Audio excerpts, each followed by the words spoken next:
Hello friends, এখন আমরা যাচ্ছি বোনের মেয়ের অন্নপ্রাশনে। বলেছিলাম আগেই। দেখো আমরা রেডি হয়ে গেছি। এই যে আমার দিদি, এই যে আমি, বাকি লোক বাইরে বাইরে দিয়ে গেছে। চলো আমরা বেরিয়ে গেছি, টোটো চলছে। এই যে আমার বাবা, মেয়ে, এই যে ঠাকুমা, আর ওই যে আমাদের ড্রাইভার। ঠিক আছে,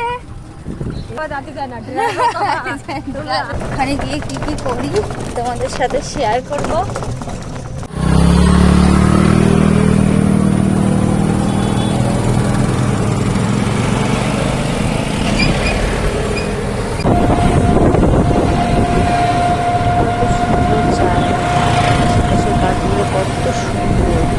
সেটাই দেখানোর জন্য ভিডিওটা করলাম এখান থেকে। দেখো রাস্তাটা প্রায় চলে এসেছি বোনের বাড়ির রাস্তার সামনে। ঘরের সামনে নেমে গেছি। এই যে ওদের নতুন ঘর হচ্ছে, আর এই পাশের এই ঘরটা ওদের পুরোনো ঘর, এখানেই থাকে। এখানে আমরা এখন যাবো। দেখো গিয়েই কাজকর্ম করতে শুরু করে দিয়েছি। মনার জন্য যে মুটুক আনা হয়েছে, মালা হয়েছে, সেগুলো কিছু গোছানো হয়নি, সেগুলো গুছিয়েছি, বেলুন লাগিয়েছি, সব আমরা সবাই মিলে মিশে সব করে ফেলেছি গিয়েই।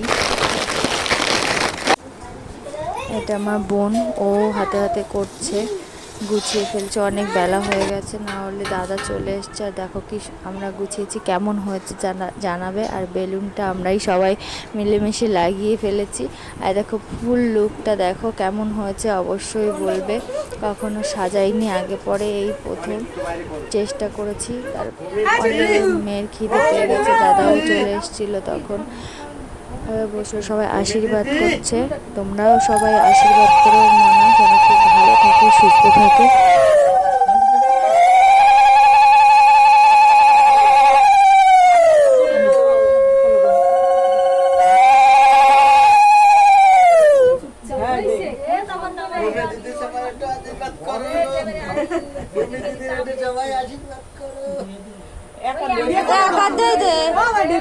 মাথায় দে, বুকে দে,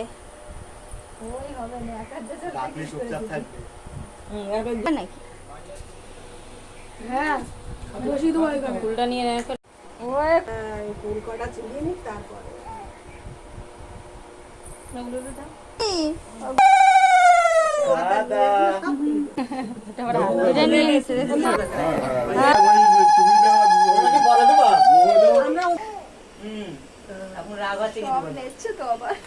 এই গরমে আমাদের পুচকু এত ঠান্ডা রয়েছে সেটাই দেখতে হবে। কিন্তু এখন ওর মুখে খাবারটা দেওয়া হয়েছে, ঝাল লেগে গেছে, সেই জন্য চিৎকার করছে, আর কিছু না।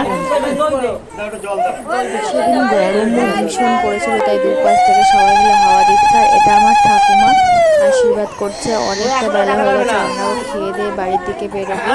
খেতে বসে গেছি। তো এই ভিডিওটা ভালো লাগলে অবশ্যই একটা লাইক, কমেন্ট, শেয়ার আর সাবস্ক্রাইব করে পাশে থাকবে। আজকে ভিডিওটা এই পর্যন্ত, আবার দেখা হবে একটা নতুন ভিডিও নিয়ে। ততক্ষণ ভালো থাকবে।